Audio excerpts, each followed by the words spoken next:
Hi everyone, welcome to the BookTubePrize channel. My name is Robert and I haven't done any of these book haul videos in a little while.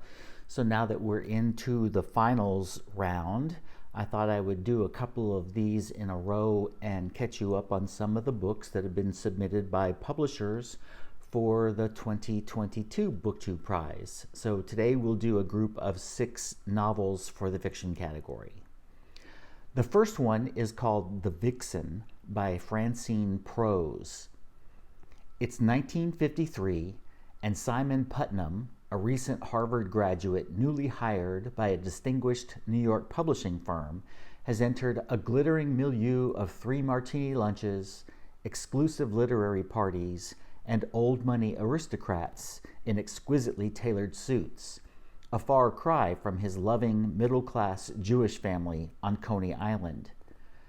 But Simon's first assignment, editing The Vixen, The Patriot, and The Fanatic, a steamy bodice ripper improbably based on the recent trial and executions of Ethel and Julius Rosenberg, a potboiler intended to shore up the firm's failing finances, makes him question the cost of admission to his exciting new profession. Because Simon has a secret that, at the height of the Red Scare and the McCarthy hearings, he cannot reveal. His beloved mother was a childhood friend of Ethel Rosenberg's. Simon's dilemma grows thornier when he meets the Vixen's author, the startlingly beautiful, reckless, seductive Anya Partridge, ensconced in her opium-scented boudoir in a luxury Hudson River mental asylum. As mysteries deepen, as the confluence of sex, money, politics, and power spirals out of Simon's control, he must face what he's lost by exchanging the safety and comfort of his parents' Coney Island apartment for the witty, whiskey-soaked orbit of his charismatic boss, the legendary Warren Landry. Gradually, Simon realizes that the people around him are not what they seem, that everyone is keeping secrets, that ordinary events may conceal a diabolical plot, and that these crises may steer him toward a brighter future. At once domestic and political, contemporary and historic, funny and heartbreaking, enlivened by surprising plot turns and passages from Anya's hilariously bad novel, The Vixen illuminates a period of history with eerily striking similarities to the current moment. Meanwhile, it asks timeless questions. How do we balance ambition and conscience? What do social mobility and cultural assimilation require us to sacrifice? How do we develop an authentic self, discover a vocation, and learn to live with the mysteries of love, family, art, life, and loss? The second book is called With Teeth by Kristin Arnett. If she's being honest, Sammy Lucas is scared of her son. Working from home in the close quarters of their Florida house, she lives with one wary eye on Samson, a sullen, unknowable boy who resists her every attempt to bond with him. Uncertain of her own maternal instincts, she tries her best, driving, cleaning, cooking, prodding him to finish projects for school, while growing increasingly resentful of Monica, her confident but absent wife.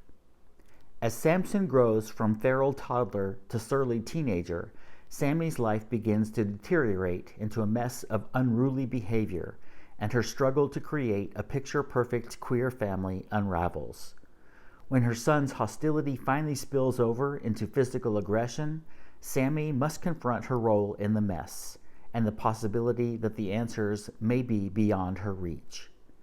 Blending the warmth and wit of Arnett's breakout hit, Mostly Dead Things, with a candid take on queer parenthood, With Teeth is a provocative portrait of the delicate fabric of family and the many ways it can be torn apart.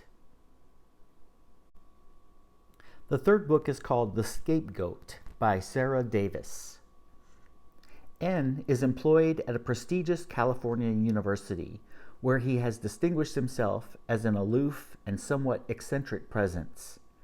But his meticulous, ordered life is knocked off kilter when his estranged father dies, unexpectedly and, as it increasingly seems to N, under murky circumstances. N's investigation leads him to a hotel built over a former Spanish mission, a site with a dark power and secrets all its own. On campus, a chance meeting with a young doctor provokes uncomfortable feelings about the direction his own life has taken, and N begins to have vivid, almost hallucinatory daydreams about the year he spent in Ottawa and a shameful episode from his past. Meanwhile, a shadowy group of fringe academics surfaces in connection with his father's death. Their preoccupation with a grim chapter in California's history runs like a bizarre parallel to the staid world of academic life, where N's relations with his colleagues grow more and more hostile. As he comes closer to the heart of the mystery, his ability to distinguish between delusion and reality begins to erode, and he's forced to confront disturbing truths about himself. Is he the author of his own investigation, or is he the unwitting puppet of a larger conspiracy? With this inventive, devilish debut, saturated with unexpected wit and romanticism, Sara Davis probes the borders between reality and delusion, intimacy and solitude, revenge and justice. The Scapegoat exposes the surreal behind the mundane, the forgotten history underfoot, and the madness just around the corner. The fourth novel is called Infinite Country by Patricia Engel. Talia is being held at a correctional facility for adolescent girls in the forested mountains of Colombia after committing an impulsive act of violence that may or may not have been warranted. She urgently needs to get out and get back home to Bogota, where her father and a plane ticket to the United States are waiting for her. If she misses her flight, she might also miss her chance to finally be reunited with her family in the North. How this family came to occupy two different countries, two different worlds, comes into focus like twists of a kaleidoscope. We see Talia's parents, Mauro and Elena, fall in love in a market stall as teenagers against a backdrop of civil war and social unrest. We see them leave Bogota with their firstborn, Karina, in pursuit of safety and opportunity in the United States on a temporary visa, and we see the births of two more children, Nando and Talia, on North American soil. We witness the decisions and indecisions that lead to Mauro's deportation and the family's splintering, the costs they've all been living with ever since. Award-winning, internationally acclaimed author Patricia Engel, herself a dual citizen and the daughter of Colombian immigrants, gives voice to all 5 family members as they navigate the particulars of their respective circumstances. And all the while, the metronome ticks. Will Talia make it to Bogota in time? And if she does, can she bring herself to trade the solid facts of her father and life in Colombia for the distant visions of her mother and siblings in North America?